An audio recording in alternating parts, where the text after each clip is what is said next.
Welcome to the Purpose and Profit Club podcast for nonprofit leaders, mission-driven creatives, and social entrepreneurs. Get ready to stop dreaming and start doing. Here, ideas become action. We prioritize purpose and profit.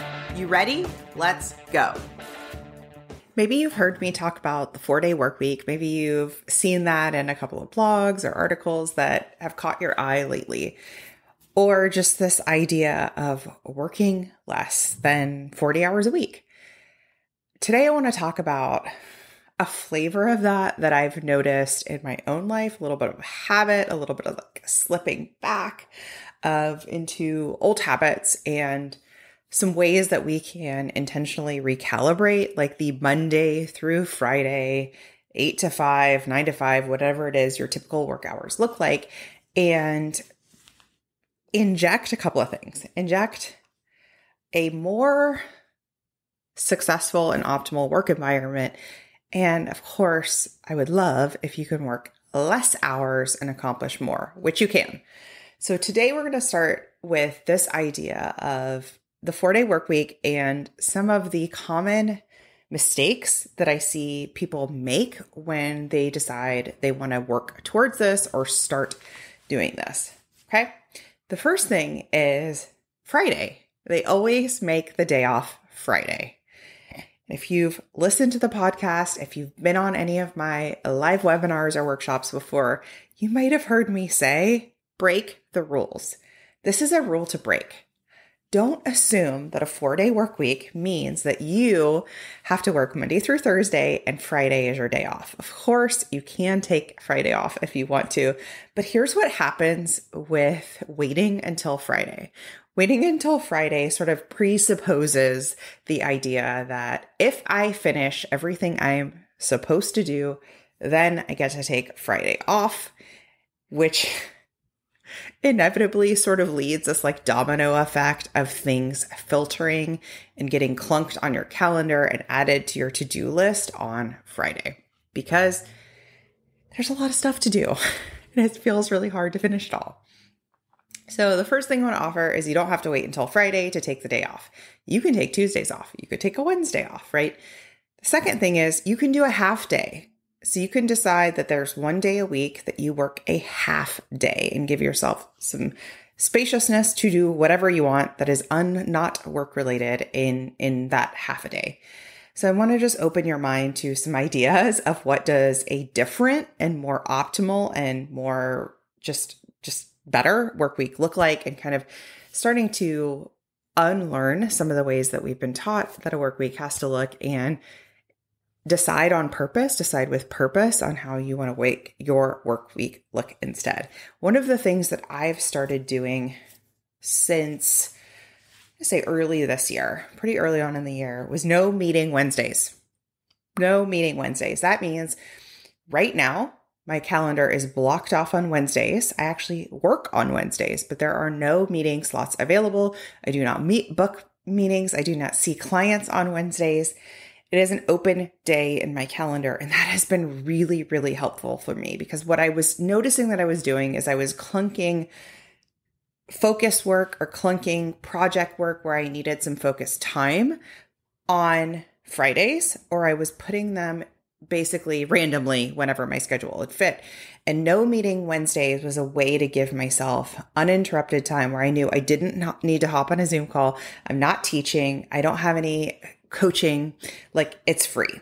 Of course, in the event there is a time where I do need to teach a live training on an occasional Wednesday, I get to decide if I want to do that, if I can open up my calendar. But in general, it is not an open and available time. And that has been so helpful. Also think I'm starting to train my brain that on Wednesdays, that's when we do deep focus work. So that means that I might be working on some slides for a new training. That means that I might be working as more of the CEO in my business, working on some planning. That means I can free myself up to take almost a bird's eye view and take a step back and look into my business and what I need to work on. I can use it as planning. I can use it as projections. I can use it as things like that. Or I can say, ooh, I've been needing 3 hours of just dedicated, uninterrupted time to accomplish this. Now I'm going to focus on this task. So no meeting Wednesdays have been really, really helpful. If you have a team, if you have a staff, highly suggest that's something you work on implementing, even if it's half days. The amount of switching, like code switching and just task switching that we do when we hop between something that does require deep focus and something that doesn't, like maybe an all hands meeting or a meeting with a staff member or a discovery call or anything, right? That amount of task switching is where we lose a lot of time. And that is why we see people typically, especially in America, work 40 plus hours a week. If you actually optimize your time, you can accomplish more and work less hours a week. So no meeting Wednesday has been really, really helpful. The next thing I want to talk about is this idea that I've seen so many people do with the 4-day work week, which is Friday's my day off. And I get it, because then you get a free day, 3-day weekend. It makes sense why we would do that. Here's this idea that I wrote down in my notes for today's podcast, which is don't wait until Friday to do the thing you deeply want to do. So I have this like running to-do list that I've had in the notes app of my phone that is just, it's an evergreen list. I add to it, and as I accomplish something, I take it off the list, okay? And what I noticed is there's a stack of tasks, this stack of ideas, these stack of things, these stack of notes on this list that haven't left the list in like 3 years, okay? And there's part of me that's probably like, oh, I'll get to that on Friday. And maybe your flavor is, I'll get to that on Saturday. It doesn't really matter. But that version of like, I'll get to it on that magical day when there's nothing planned. And I'm just going to read through some examples that I have used or that I have seen some clients and colleagues use as things that would end up on that to-do list that never actually get done. And you're going to see in this idea that some of them are things that sound good, like sound like things you want to do. And some of them are things that don't sound like things that you want to do. The point is that they are things that aren't getting done because you're clunking them on. They feel like either low priority or I don't have time for this or I'll do it later. Okay, here's some ideas. Return the packages. So if you have anything that requires you to go to a place and mail them, you know what that's like. It's like, oh, I'll return those packages at who knows when. Take yourself to lunch. Call your best friend. Sleep in. Get a foot rub. Send that email. Reach out to that teacher, that person, that funder, that thing. Clean out that closet. Take that new yoga class. Ooh, try that new gym. Get the film developed. This is a true one. This is on my list. And the place that I'm at right now is I'm like, I don't have to get the film developed, but where do I get the film developed? I have 4 rolls of a 35 millimeter film I need to get developed. And so many of those shops that used to do it in person have closed down. I think there might be one left where I can mail out the film to get it developed. It has sat on the to-do list for a month. Get the film developed. Call your insurance / the insurance companies, all the calls you have to make that you don't want to make. You know those ones. Schedule the gutter cleaning. Put on that CEO hat, right? Do planning on the business, goal setting, projections. Be the visionary. What do I want for a Q4? What does that look like? What does Q1 look like? How did I do in the last quarter? That audit, right? Those are the things that when we are on the hamster wheel, we don't actually get off the hamster wheel to actually stop to do. So you can see this was a flavor of things that sounded nice. Get a foot rub. That sounds good. Schedule the gutter cleaning. Sounds annoying, right? It is a mix, but oftentimes we stick these things on a magical, air quotes, Friday thing, and we just put it off and put it off and put it off. And that may not seem like a problem, but here's why it is a problem. It occupies space in your mind. And some of it, not all of it, but some of these things will start gnawing at you of like, oh, I got to get that done. Why haven't I done that? One of mine that was on my to-do list for years. It was actually on my to-do list for years, was to get a really important piece, an article that my grandfather was in the paper. And I had the article. It had been like carefully stored in a manila folder. And it said, get Papu's article framed. Okay, this had been on my list for years. And one of the reasons why I hadn't done it yet is I couldn't really figure out, because it was like sized funny, what I wanted the frame to look like. I wasn't sure about the framer I wanted to go to. Like I just was like in a bunch of indecision about it. And of course there was no like real time bound, time sensitive reason for me to get it framed other than the longer I wait, the more likely I am to like misplace it. Right. But other than that, it just didn't feel like a huge sense of urgency. But every time I looked at the to-do list and I saw that on there, I was like, crap, I got to do that. I want to do that. Why aren't I doing that? Why is it taking me so long to do that? And boom, there's the judgment that sets in when we leave that to-do list, like just in the air and we don't start tackling it one piece at a time. Earlier this year, I had a week of, what did I call it? I had a planning week. We're just going to call it planning week. I probably had a name for it, but I had a planning week in my business in May.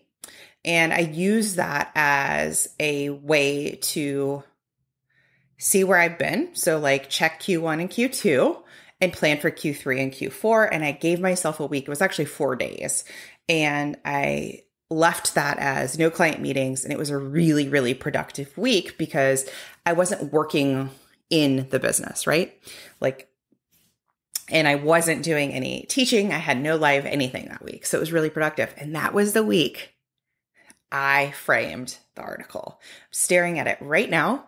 And I went to the store and I gave myself, 45 minutes, I think an hour I was in the store looking at different frames, looking at different mats. And I finally settled on this mat this very textured, heathered, almost gray, like a woolen. It has like a nub to it, this mat. It was beautiful. And I said to her out loud, I was like, this reminds me of the blazers he used to wear. And she was like, boom, that's your mat. That's the one. And so it was so special to like take the time, pick out what I wanted and find the frame that felt good, find a mat that went with it and have it like taken care of. And now it's on my wall in my office. I'm staring at it right now and it's making me smile. And it's off the to-do list. It's really, really important to not wait until Friday or some other place that is far, far down the road, because when we do, the list gets longer. As the list gets longer, our overwhelm gets higher. You with me? Like the two are related. Overwhelm gets higher. The judgment about why it's taking you so long to do that gets higher. You start thinking loops like, why haven't I done this by now? It starts gnawing. And maybe even some of the other ones, like I gave you, like, oh, I got to call this person, I got to talk to my accountant, or I got to call the insurance person, or whatever that version is. It starts to feel bigger than it actually is. I find the thing that I'm dreading the most, the thing that I'm putting off the most is often something that takes 15 minutes, but in my brain, it's like sludge. It's like hours and hours and hours. Instead of getting into the space of like satisfaction or pride or connection or just clarity, like, whew, it's off the list. And feeling that satisfaction of it just being done. Okay. So giving yourself space, whether you work a 5-day work week or you work a 4-day work week, giving yourself space to attack both the things that are tasks that aren't so fun to do but need to get done or you want to get done, and things that are kind and nourishing and important to rest, calendaring those in, making time for those within your work week, I think are so, so important. You start to develop the skill of getting good at taking care of what needs to be done, building the skill of following your deeper desires. So maybe you're somebody who's like, I want to learn watercolor, or I really want to hike, or I really am into reading, but I haven't read a crime novel. Like I love the crime novels, right? You're like, I haven't read one in forever. Traveling to a specific place. And you're like, I want to do research on that.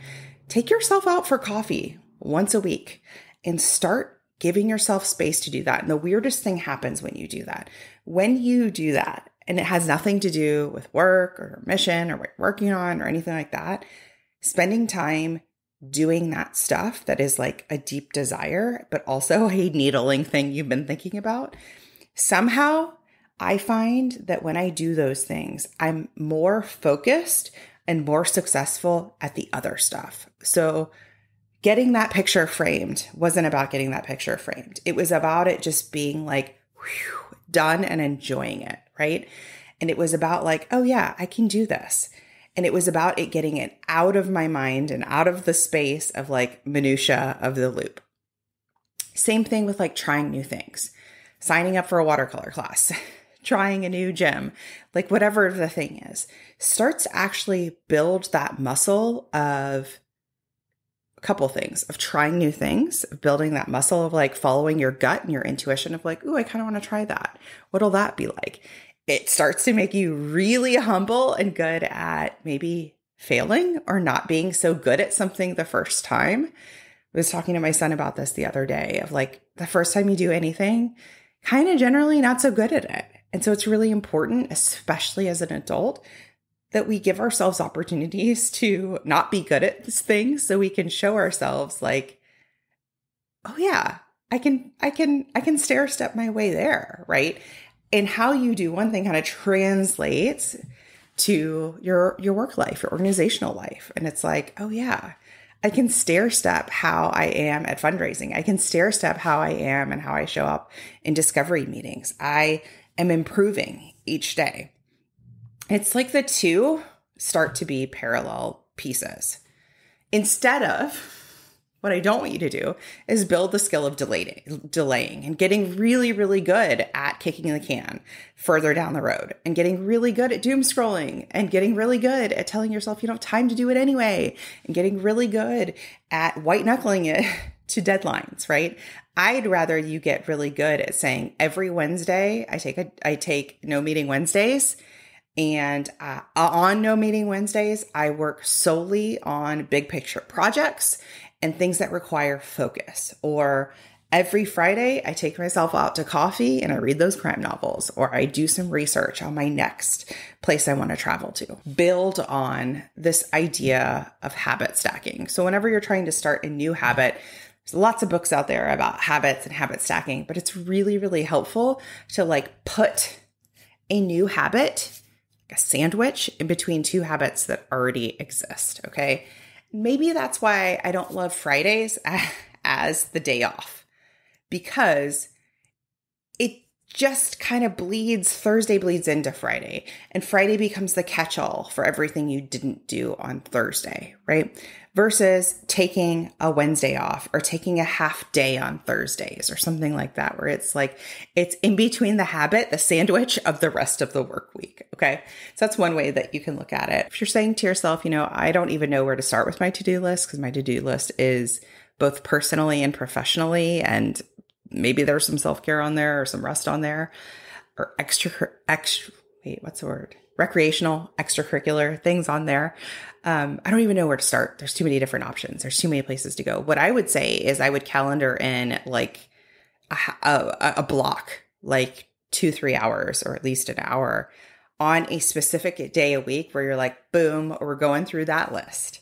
And some days that means we're returning the packages, and other days that means we are calling your insurance, scheduling the gutter guy, and other days it means taking myself out for coffee. I'm calling my best friend.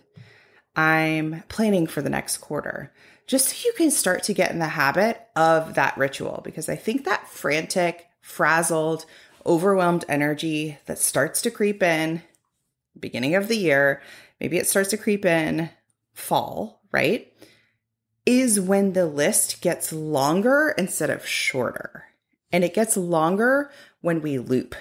When we loop, we are literally taking time that we could be taking time to actually accomplish these things. And instead, we're just spiraling out and talking about how much time all of this is going to take. You with me?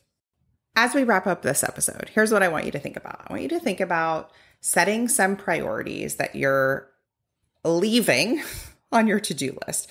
Look at them and like make a star or bold them, the ones that really jump out as like, you know what, not I need, but I actually really want to accomplish this. I really want to take this out of off the to-do list for good. I want to make it happen in the next month.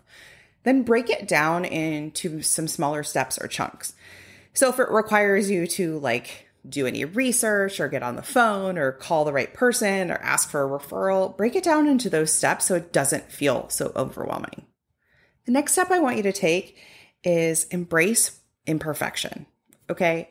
when we think it's got to be perfect, which maybe I was thinking for a while of like, I don't know what frame I want for this piece to get framed in, then we just spin and we just think, maybe later, right? And whether it's something like that, or it's just something that you want to be perfect, it can be a complete roadblock to you taking action. So just say, I'm going to do this as best I can do it. Or actually, don't say that. Don't say as best. I'm going to get this done and it's going to be great. It's going to be fine. It's going to be done, right? It's not going to be perfect. And I don't actually want it to be perfect anyway. Like, I don't need my gutters to be perfect. I don't need this whatever it is to be exactly perfect. I want it to be done, right? So embrace perfection of it. Practice self-compassion. So working on that loop, that inner critic, that self-talk that happens as you start to encounter any delays or setbacks or just go through this process. There may be times on Wednesdays where I need to free up my calendar and no meeting Wednesday is meeting Wednesday. That's okay. I don't have to make that mean anything grandiose about the type of business I'm running. Okay. If anything, I would make that mean today, like, I'm awesome. I'm so glad that I have this availability on Wednesday and they've structured my business in a way that if a client needs me to show up on a Wednesday, I got it, right? Of how you talk to yourself is really, really important in this process. Setting a deadline. Set some deadlines for these things. If you have 10 things on your to-do list, write a little deadline next to them. When are you going to get them done? Do you need a week, a month, a year? Set spacious but firm deadlines. Visualize success. We're going to end with visualizing success. Visualizing success doesn't mean perfection. Visualizing success just means, what do I want my work week to look like that it's not currently looking like now? And what are kind of the steps I need to get there? What does success look like? So for a while I was for a while I did have a 4-day work week that gave me, I would say, most of Fridays off. I tended to work just a tiny bit on Friday mornings and then I would take the rest of the day off. But what I noticed was when I worked on Friday mornings, I'd sometimes work Friday afternoons too. Like, again, that bleed, right? It would just bleed into later on in the day. So visualize what you want success to look like. Maybe success is, instead of starting every morning at 8 a.m., you're starting every morning at 9:30 because you're giving yourself time for a walk and a meditation, or just to meal prep, or just to call your best friend, like anything, right? So that would be another thing. And then for anyone that works for a team, works for an organization, a company that has a team, and you're like, Christine, I don't have this much flexibility. I will start here. Start taking lunch. Start taking a true lunch. Leave the building, leave the house, go take a lunch. Even if the lunch is on your porch, even if the lunch is at a cafe and you've packed your own lunch, like literally just to go, the act of taking lunch where you're giving yourself space that isn't work related is really, really important. That's another one that I constantly remind myself to do, because it's really easy for me to just do a working lunch, right? Well, just do a working lunch. No, take a lunch. Again, you would be surprised the more time you take to counterbalance work, actually frees up your brain to focus. And when you are working, to put out better work, higher quality work. I'm telling you, I'm a perfect case study for this. This is the truth. So give it a try. Let me know how it's going. And if you try anything like no meeting Wednesdays, or if you try working towards a 4-day work week, I want to hear about it. Tell me what's working for you. Tell me maybe share with me what's on your to-do list. What's on the list that's been on there collecting dust for the past 3 years? What are you working towards getting off the list this month? I will see you next time. I am cheering you on, and let's tackle this list. If you ask me, everyone should have a coach, especially you. I want to invite you to schedule a free discovery call with me. Go to splendidatl.com/contact. You'll see my calendar there. Book a call with me. You'll learn about my smart growth method where we can grow your business or organization sustainably with ease and massive impact.